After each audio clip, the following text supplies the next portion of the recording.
तो फिल्म की शुरुआत होती है और हम बहुत सारे सेब के पेड़ देखते हैं। बहुत सारे सेब टूटकर जमीन पर पड़े थे जो गल सड़ चुके थे और उनमें कीड़े पड़ गए थे। इतनी ही देर में एक छोटी बच्ची यहाँ आती है और एक सेब को उठाकर घर की तरफ जाने लगी। उसकी मोम उसे देखकर फौरन आवाज लगाकर बुला लेती है। बच्ची की मोम का नाम था जेसिका और इसके 2 बच्चे थे, एक ये बच्ची और दूसरा था छोटा बेटा। बच्ची वो सेब अपनी मोम जेसिका को लाकर दे देती है और क्योंकि उनके घर में तो पहले ही ढेर सारे सेब पड़े थे और बहुत सारे तो सड़ भी गई थी, इसलिए जेसिका वो वाला सेब टोकरी में फेंक देती है। तो इस वजह से उसकी बेटी नाराज हो गई, कहती है मामा वो सेब मैं आपके लिए लाई थी इतने प्यार से और वो आपने टोकरी में डाल दिया, दिल तोड़ दिया आपने मेरा। फिर अब पता चला कि असल में जेसिका को नशे की लत थी, लेकिन कुछ दिन पहले ही वो हॉस्पिटल से अपना इलाज करवा के आई है, इसीलिए फिलहाल उसने नशा छोड़ दिया था। उसके हस्बैंड को भी नशे की बहुत बुरी आदत थी। अब जेसिका ने नशा छोड़ दिया था पर उसके हस्बैंड का नहीं छूट रहा था, इसीलिए वो यहाँ नहीं रहता, इनसे अलग रहता है। उसने अपनी बीवी बच्चों की जिम्मेदारी छोड़ दी थी, तो जेसिका को अकेले ही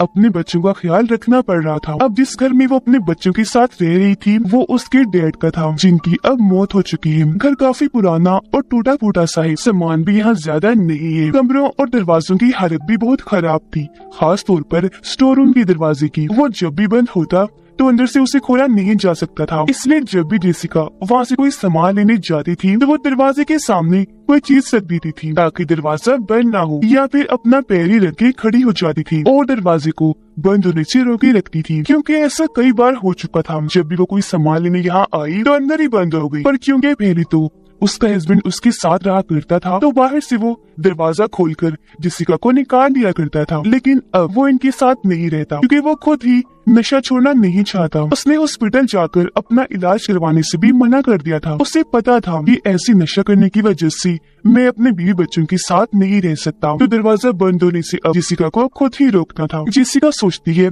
कि पैसे क्योंकि मेरे पास नहीं है तो ऐसा करती हूँ सेब से जैम बनाकर बेच दिया करूंगी, क्योंकि उसकी मॉम भी यही काम करके पैसे कमाती थी। उन्हें जैम की काफी अच्छी रेसिपी पता थी, लेकिन क्योंकि सेब गल रही थी तो उनमें दाग लगे होने की वजह से ये आइडिया काम नहीं आता। अब उसे कुछ समझ नहीं आता कि क्या करूं, ऐसा कौन सा काम किया जाए कि मेरे पास ढेर सारे पैसे आ जाएं, क्योंकि मैंने अपने टैक्सेस देनी है, सर पर कर्जा चढ़ रहा है और 2 बच्चों को पालने की जिम्मेदारी है। तो ये सारी बातों को सोचकर वो काफी परेशान हो रही थी। फिर उसे ख्याल आया कि मैं अपनी मोम के पास चली जाती हूँ, क्योंकि वो शहर में रहती है तो वहाँ जरूर कोई अच्छा काम करने को मिल जाएगा। उसने अपनी मोम को कॉल की, जिस पर उसकी मोम का कहना था कि बेटा अगर तुम आ ही रही हो तो काम करने के इरादे से ही आना, क्योंकि तुम्हें नशे की लत थी। अब बेशक ना हो लेकिन पहले तो थी, जिस वजह से मुझे तुम पर इतना यकीन नहीं है। जेसिका जवाब देती है मोम मैं काम करने के लिए ही आ रही हूँ, क्योंकि मेरे ऊपर बहुत सारी जिम्मेदारियां हैं। जिसके बाद वो जाने के लिए सामान पैक करने लगी। वो सामान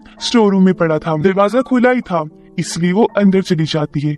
लेकिन तभी अचानक तेज हवा का झोंका आया जिससे दरवाजा बंद हो गया और जेसिका अंदर ही फंस गई। वो काफी परेशान हो गई क्योंकि उसके दोनों बच्चे छोटे हैं, तो अकेले होने की वजह से कहीं डर ना जाए उसे फिक्र होने लगी। उसकी बेटी भी काफी छोटी थी जो दरवाजा नहीं खोल सकती थी, लेकिन फिर भी जेसिका अपनी बेटी को आवाज लगाकर स्क्रू ड्राइवर इन्हें पेचकस लाने के लिए कहती है। बच्चे वो ले आई, जिसे लेते ही जेसिका दरवाजा खोलने की कोशिश करने लगी, लेकिन काफी कोशिशों के बाद भी वो दरवाजा नहीं खुलता, क्योंकि जैसा कि मैंने आपको बताया वो सिर्फ बाहर से ही खुलता था। लेकिन तभी खुशकिस्मती से यहाँ उसका हस्बैंड आ गया।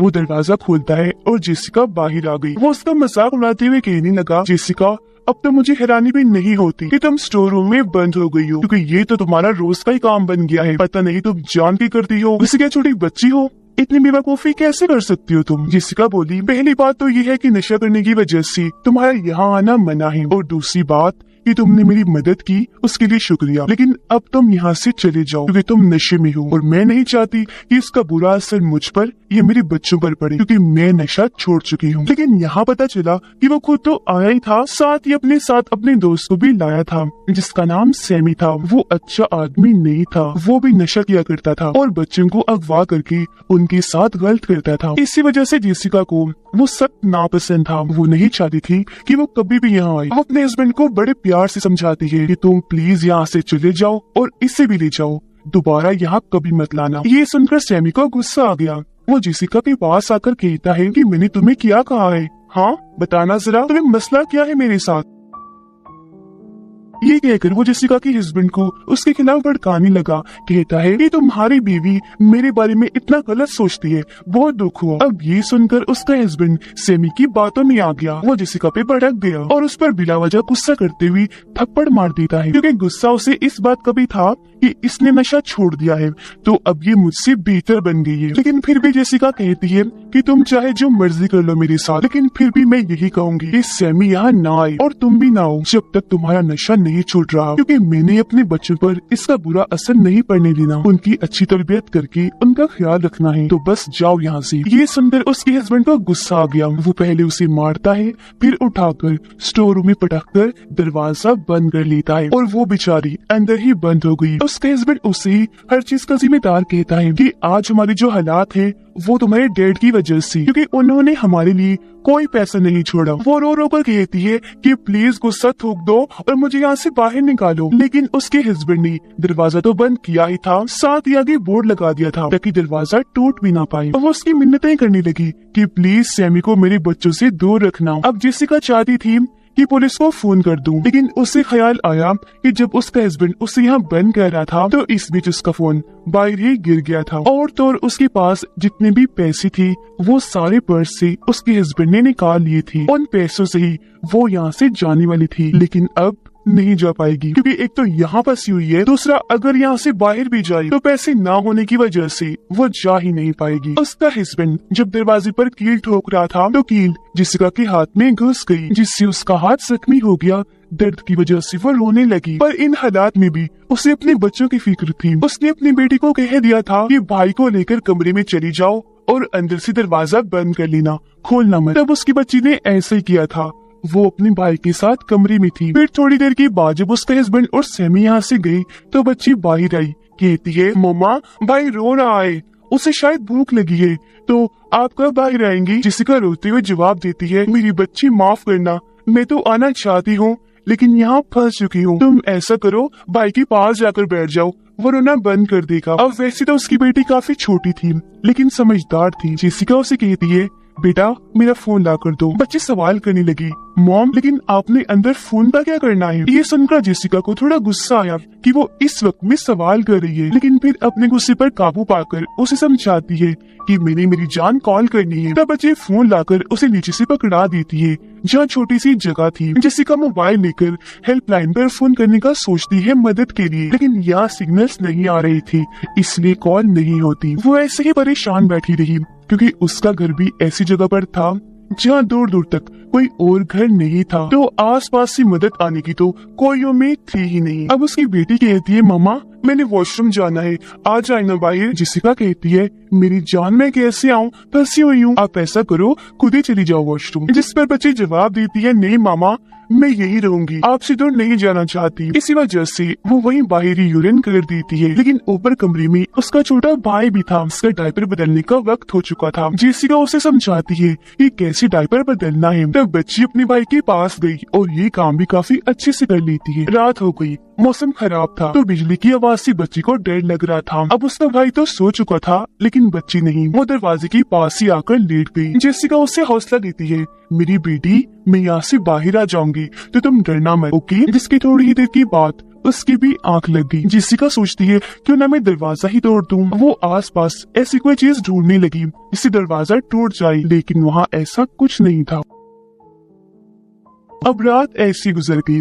सुबह उसकी बेटी कहती है मामा मुझे और छोटे को भूख लगी है। ये सुनकर जेसिका उसे स्टोर में पड़ा हुआ जैम देती है।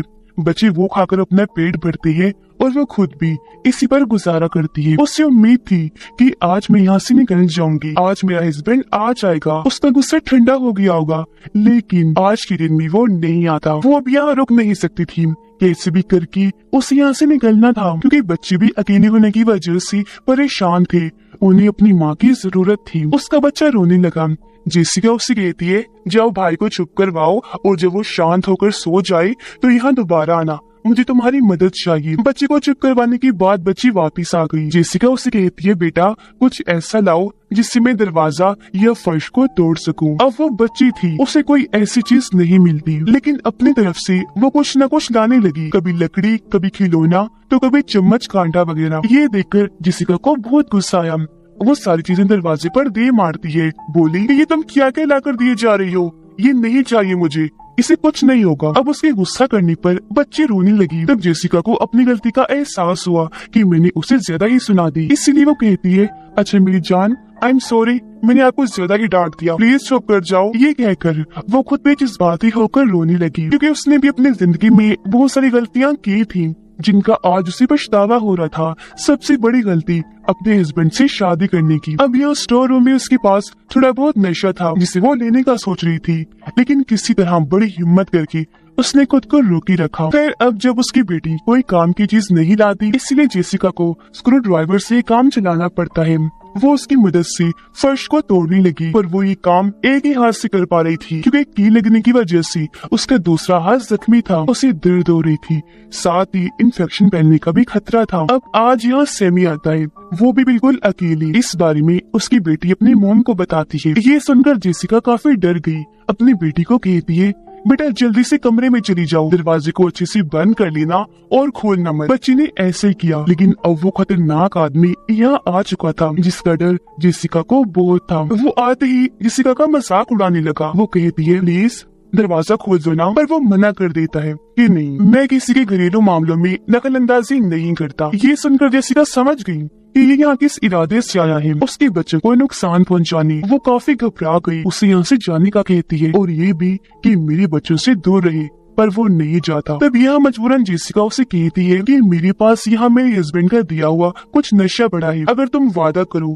कि तुम यहाँ से चले जाओगी और फिर दोबारा कभी नहीं आओगी तो मैं ये तुम्हें दे दूंगी। जिस पर सैमी मान गया, कहता है ठीक है मंजूर है, ये शर्ट लाओ, अब दो मुझे वो नशा। लेकिन जेसिका को उस पर भरोसा नहीं था। वो कहती है मैं यहाँ फंसी हुई हूँ, दरवाजे के पास नहीं आ सकती, तुम ऐसा करो अपना हाथ आगे करो, मैं तुम्हारे हाथ पर रख देती हूँ। अब सैमी भी चालाक था, उसे शक हो रहा था तो वो मना कर देता है, लेकिन जेसिका उसे मजबूर करती है और वो अपना हाथ अंदर करता है। जैसे हाथ अंदर आया, समझदारी से काम लेते हुए जेसिका स्क्रू ड्राइवर उसके हाथ में घुसा देती है, जिसके बाद उस पर पत्थर मार मार कर स्क्रू ड्राइवर और अंदर करती है और उसका हाथ वही फर्श पर अटक जाता है। अब दर्द की वजह से वो तड़पता तो है, लेकिन क्योंकि नशे की बुरी आदत ने उसे खतरनाक बना दिया था, इसलिए वो अजीबोगरीब डरावनी बातें करने लगा। पहले वो कहता है कि तुम मुझे यहाँ से जाने दो, मैं तुम्हारी बच्चों को कोई नुकसान नहीं पहुँचाऊंगा। लेकिन जेसिका उसकी बात नहीं मानती, क्योंकि वो जानती थी कि ये एक झूठा इंसान है। फिर वो बताता है कि नशा छोड़ने के लिए हॉस्पिटल में मैं भी गया था, मैं सुधरना चाहता था, लेकिन मुझे इस बात का एहसास हुआ कि सुधर भी गया तो क्या होगा, चाहे मैं जिंदा रहूं या मर जाऊं, इस दुनिया में किसी को कोई फर्क नहीं पड़ेगा। ये बातें करते करते वो जेसिका को भी तोड़कर कमजोर करने की कोशिश करने लगा। कहता है कि मैं जानता हूँ तुम नशा करना चाहती हो, लेकिन बस डरती हो, और देखना एक दिन तुम खुद ही हार मानकर फिर से नशा करना शुरू कर दोगी। ये सुनकर जेसिका रोने लगी, क्योंकि कुछ हद तक ये बात सच भी थी, पर वो ये चीज उसे महसूस नहीं होने देती। रात हो गई, ठंड भी काफी ज्यादा थी, लेकिन जेसिका अभी तक उसका हाथ आजाद नहीं करती। जैसे ही सुबह हुई, उसकी बेटी वहाँ जेसिका के पास आने लगी। जब इस बारे में उसे पता चला तो वो चिल्लाकर कहती है क्यों आई हो यहाँ, जाओ यहाँ से, क्योंकि वो जानती थी कि बेशक वो यहाँ फंसा हुआ है, लेकिन उसमें अभी भी इतनी ताकत है कि वो बच्ची को पकड़ लेगा। लेकिन क्योंकि वो बच्ची थी और पूरी रात माँ के बगैर अकेली थी, तो इस बार वो नहीं जाती, बल्कि जेसिका के पास आने लगी और तभी उसे सैमी पकड़ लेता है। जेसिका काफी घबरा गई, उसके पास लाइटर था, तो अपनी बच्ची की जान बचाने के लिए वो वहाँ आग लगा देती है। आग में जैसे सैमी का हाथ जला, वो उसकी बच्ची को छोड़ देता है और दर्द से तड़पने लगा। अब जब जेसिका ने देखा कि इस आग में तो मैं भी जलकर मारी जाऊंगी, तो उसने जल्दी से कपड़ा लेकर आग को बुझा दिया। पर अब सैमी को होश नहीं था, ऐसा लग रहा था जैसे वो मर चुका हो। अब यहाँ जेसिका इतना टूट गई थी कि वो नशा लेने का सोचती है,